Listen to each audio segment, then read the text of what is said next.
the day has started with the maximum amount of confusion possible. I wanted to order Kinilaw, which I thought was pronounced Kinilaw. So when I came, I said, "Do you have Kinilaw?" And they said, "No, we don't." And I said, "But on the internet it says that you do have Kinilaw." And they said, "Well, we don't." And I thought, I don't trust you. So I went to the kitchen and I said, "Do you have Kinilaw?" And I explained what it was. And they said, "Oh yeah, that's called kilawin." What? And it turns out that kilawin is Tagalog and Kinilaw is Visayas. So, we're going to have it. And what it is raw fish that's been cooked, or not cooked, it's been cured with vinegar and calamansi juice. And it's very similar to the ceviche, the Latin American ceviche, and the Hawaiian Poke. But different, because it's of those three, it's the only one that uses vinegar. So that's on its way. And then after that, we're going to have bulalo, which is a beef bone soup, which this particular restaurant is famous for. And it's very noisy in here because it's pouring with rain outside, and it's just a thin tin roof.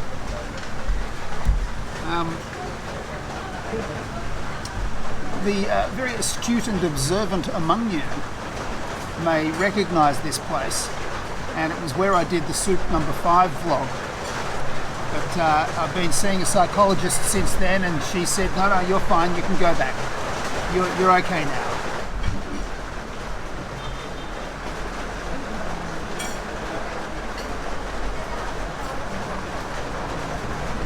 So this is the kilawin in Tagalog, or Kinilaw in Visayas, and it's with onion, a little bit of chili, and a vinegar and calamansi juice dressing.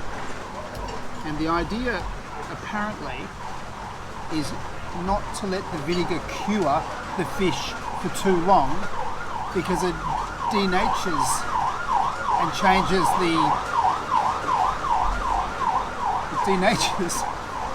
changes the molecular structure of the fish, and it can become quite rubbery.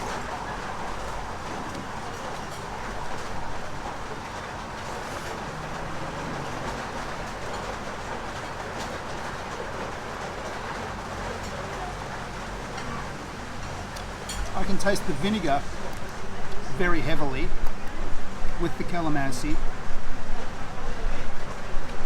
and really it's not so much the taste of the fish as the texture of the meat within a vinegar and calamansi dressing.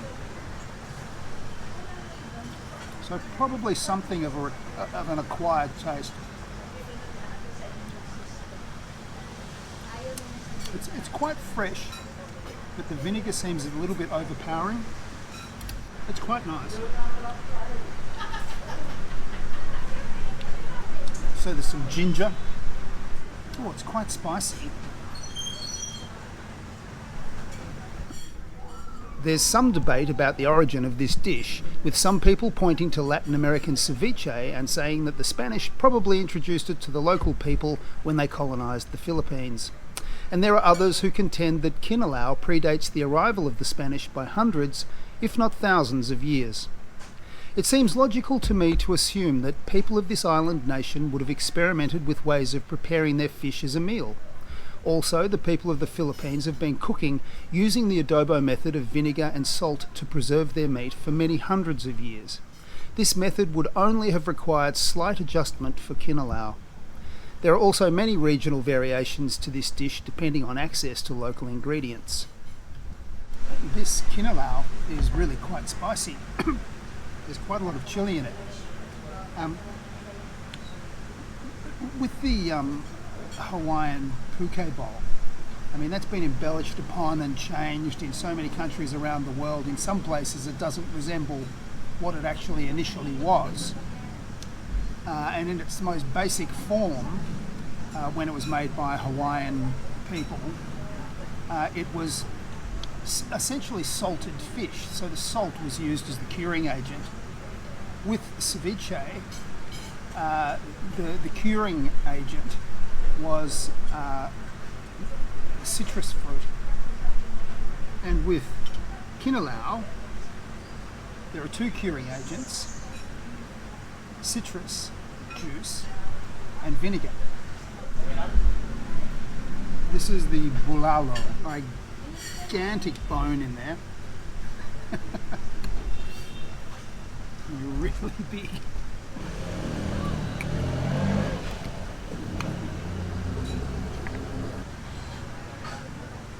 Some of the broth. So it's a beef bone broth with a beef bone. It's a beef bone soup.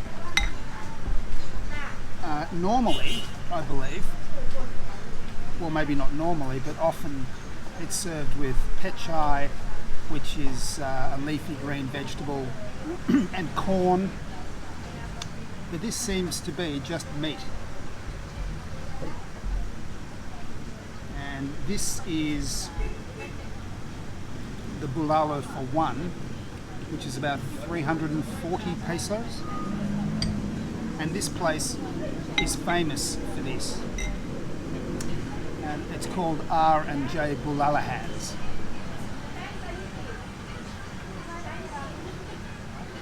In Mandaluyong. Oh, that's nice. The broth. Oh.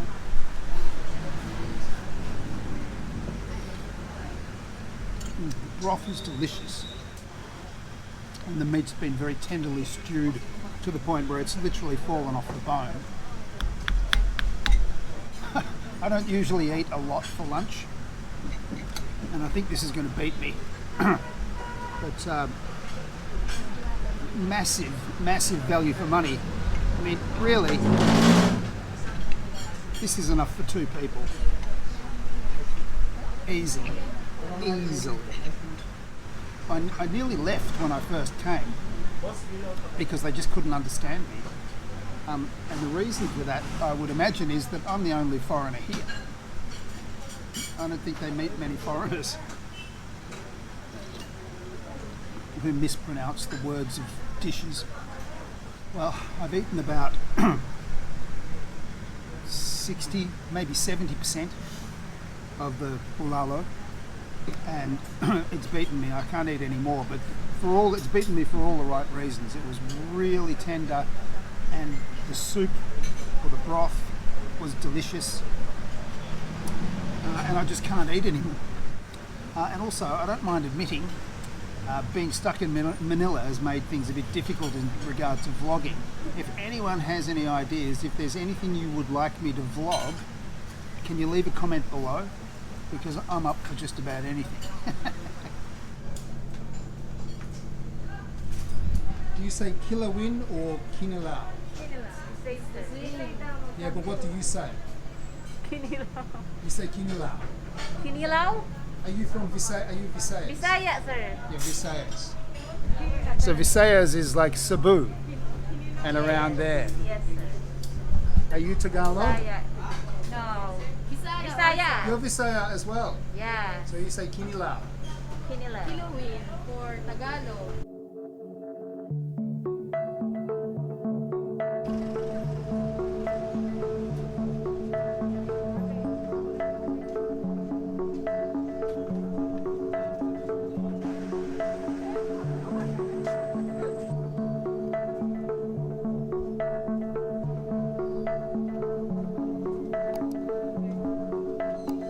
Went to one of those cake shops about a week ago and bought a beautiful pineapple slice sort of thing, which they didn't seem to have.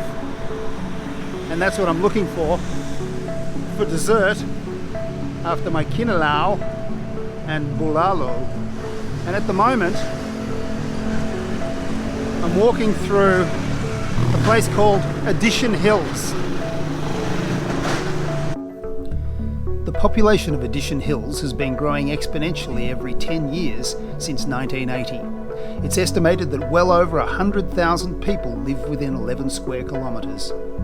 There's also an area within Addition Hills known as Welfareville, which is home to over 10,000 informal settlers. So this is Addition Hills, and it's, I think it's described as a slum, which is a pretty negative way of saying that it's a very high density place. These tiny little dark streets.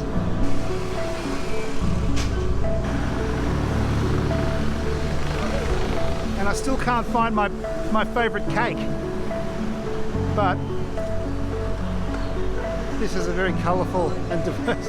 Hey boys! Hey!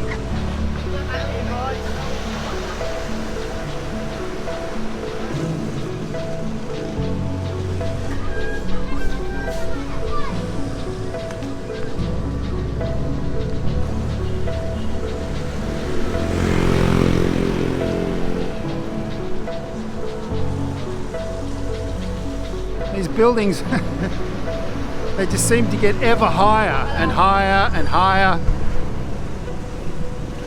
And I imagine they're built without permits.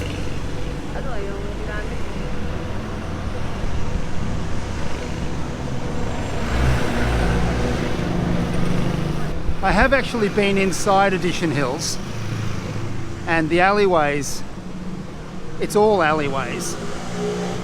Some of them are perhaps big enough to drive a car down, but most of them not. And some of them, you would literally be struggling to ride a motorcycle down there, and you're just walking past front door after front door of people sitting inside and watching TV or doing what they do. And the only reason I went there was because a friend of mine took me to visit her sister,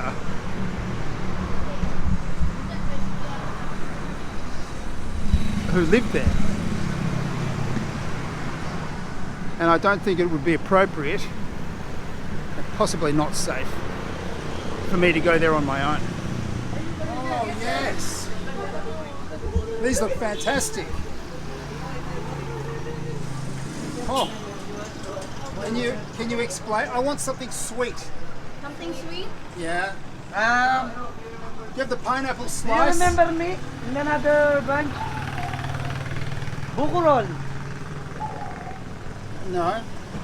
Oh.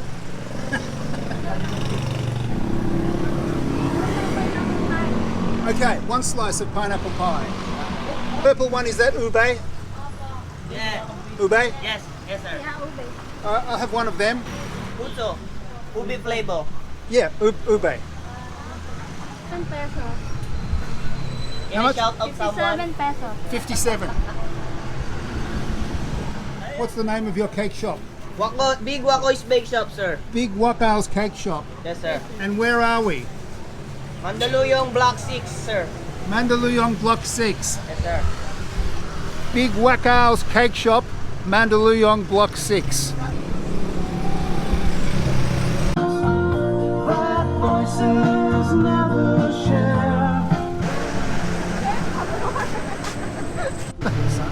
Some of the crazy things you see.